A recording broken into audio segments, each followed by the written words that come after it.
Comencem amb una pregunta. Quantes vides s'han posat en risc perquè una dona no pugui accedir a un avortament segur al seu propi país? Avui parlem d'Andorra i d'un debat que no només és legal, sinó també moral i institucional. És un tema que toca moltes capes, des de la política fins als drets humans. I sembla que Concòrdia, com a principal força de l'oposició, està empenyent perquè aquest debat no quedi encallat. Exacte. Ells estan demanant al govern que faci un pas endavant amb la despenalització de l'avortament. Però aquí hi ha un problema. No tenen la majoria parlamentària per tirar endavant la seva proposta. Això els deixa en una posició complicada. I com estan enfocant aquesta situació? Perquè, sense majoria, sembla que necessiten una estratègia molt clara per fer avançar el debat. El que hem fet és proposar una mena d'esmena blanca. Això vol dir que no estan presentant un marc concret, sinó que volen obrir el debat perquè es tracti en comissió. És una manera de posar la pilota a la teulada del govern i veure què tenen pensat fer. Però, si no tenen un pla concret, no pot semblar que estan evitant el compromís o, fins i tot, que estan jugant una carta política. És una crítica que es podria fer, però Cerny Escalé, el president del grup parlamentari de Concòrdia, ha estat molt clar en dir que aquest debat no s'ha de banalitzar. Ell creu que el govern ha estat lent de reflexos i que ha perdut oportunitats importants per avançar en aquest tema, especialment al principi de la legislatura. I ara sembla que la situació s'ha complicat encara més, oi? He llegit que la posició del Vaticà s'ha endurit, cosa que afegeix més pressió. Sí, i això és clau. Andorra té una relació institucional molt particular amb la Santa Seu, i això condiciona molt qualsevol debat sobre l'avortament. Escalé ho admet i diu que no volen tensar més aquesta relació, però també insisteix que no es pot seguir posposant aquest debat indefinidament. És un equilibri molt delicat. D'una banda, tens la necessitat de protegir els drets de les dones i dels professionals mèdics, però, de l'altra, tens aquest marc institucional que sembla gairebé immòbil. Què més han dit sobre això? Escalé ha estat molt contundent en dir que cal despenalitzar l'avortament, tant per a les dones com per als metges. També creu que s'hauria d'establir algun tipus de suport o acompanyament per a les persones que es trobin en aquesta situació. Però també ha deixat clar que no es tracta de qüestionar el model institucional d'Andorra. Ha dit textualment que plantejar que Andorra pot esdevenir una república són tonteries.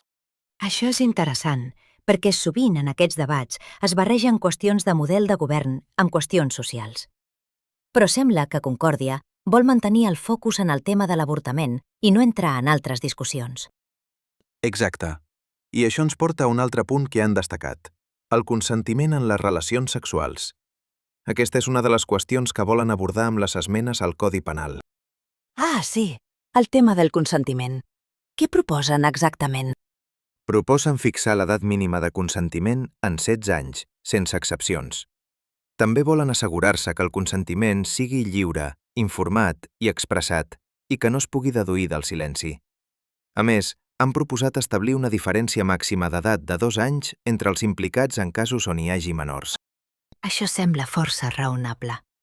Però, com gestionen les diferències d'edat més grans o les situacions més complexes? Aquí és on entra una gradació de les penes segons la diferència d'edat. També proposen crear un capítol específic sobre agressions sexuals a menors, diferenciant entre adolescents i infants més petits. Per exemple, en casos de violació, les penes podrien anar dels 11 als 15 anys de presó, i si la víctima té menys de 10 anys, es penalitzaria amb les penes més altes. Això sembla un pas important per protegir els menors.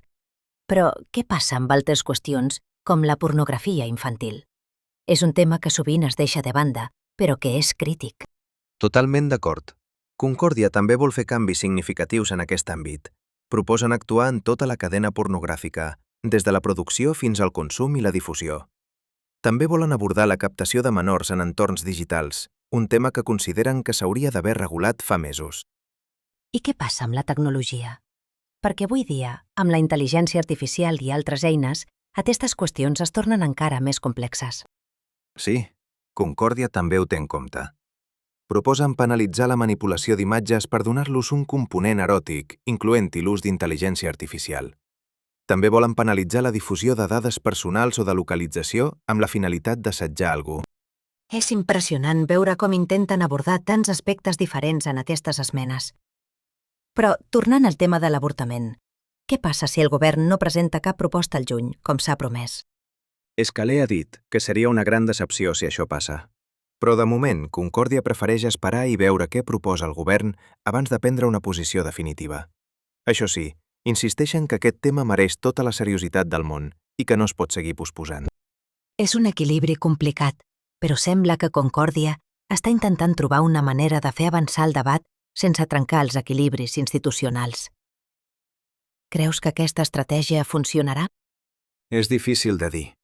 El que està clar és que estan posant el focus en qüestions que són fonamentals per a la societat andorrana. Ara cal veure si el govern estarà a l'altura de les expectatives i si la resta de partits estan disposats a col·laborar.